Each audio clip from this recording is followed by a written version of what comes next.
imperialist, I guess. Terry helped me on this. Oh, okay. I don't know how much of an anti-imperialist he was. I'm just making shit up here.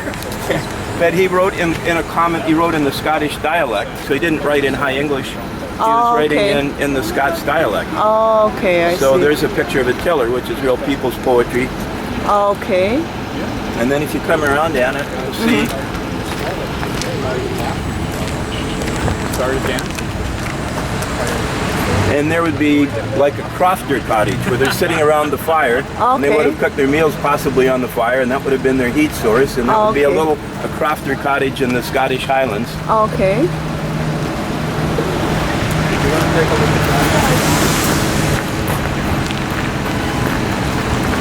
So every year some people gather here, right? No, just Terry. Terry comes here every year, and he beats a haggis to death. Terry does a lot of things we don't know about. Very few Torontonians know this. I didn't know this was here. What kind of clothes he's wearing? It's like seems very. I need to be the style. I suspect that wasn't really his standard dress. Okay. I think that that's. He's dressed for the statue. He's dressed. Yes, they dressed him up. He was a nudist. He was really a nudist. Okay. he wore kilts. He walked around in kilts without underwear, and he would have probably the statue. You're not allowed to take pictures up when he's wearing the kilt. You know one Chinese poet. It's this is one, right? Yes, another is and another. The other is Al Purdy, and his statue is at Queen's Park. Oh, okay. It's not here. Okay, now I know. Okay. No, we invited him, but he didn't come. You're so funny. You could be, if you'd like to. I was in Toronto in 1962, and I don't know if any of you were. 70 for me. Okay. So I was here when this all happened, and I was 19.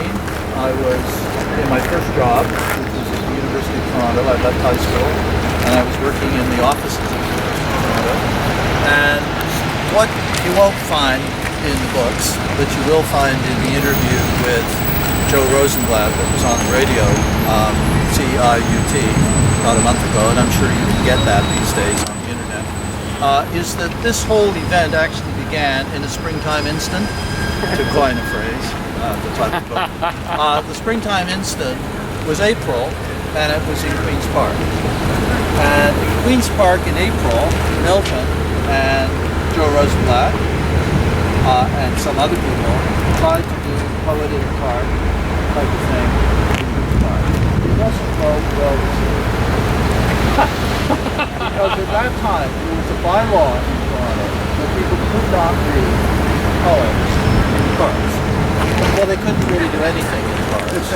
They couldn't actually, and there's a misunderstanding a bit on this, they couldn't actually preach a sermon in the park except for this park. In other words, there was only one park in Toronto where you could do anything which involved speaking, like I'm doing now, unless of course you were a tour guide. And if anybody comes and asks now, I'm a tour guide, and I'm talking about Reviving Acorn. So I'll lapse into Scottish. Monument. With gentleness, his eyes filmed in his smile, and he said, "The gas chamber boys got my whole family. I married to give the vision which is life again to the line. His son with none of life's handwriting yet on his face played, and around him the ghost stood gossiping." All right. Great poem. All right. I've never seen that, I don't think. So this is called "In This Game, There Needs to Be No Losers." The glinting, long, and faintly blue bayonets, a gun's tongue, and drinks sweet wine, though it owns no thirst or malice. Nor do our rough rock millstones of moons and planets taste the human grain, falling, falling, a faint mist of powder into dark wind. No man's joy ought to make hate or fate in this game. There needs to be no losers.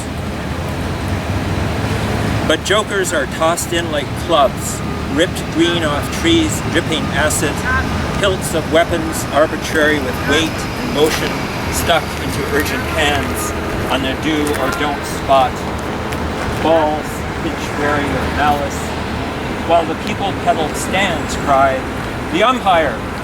The umpire! Believe in the umpire!" And Dad says, "You'll come to a bad end if you don't heed the umpire." And Mom says, "I'm sorry, there is an umpire." And the umpire yells, "If your eye gets too gleamy, blink it, or you'll see too bright to look. Walk, talk past the losers. There's got to be losers." In this, and this is a quote,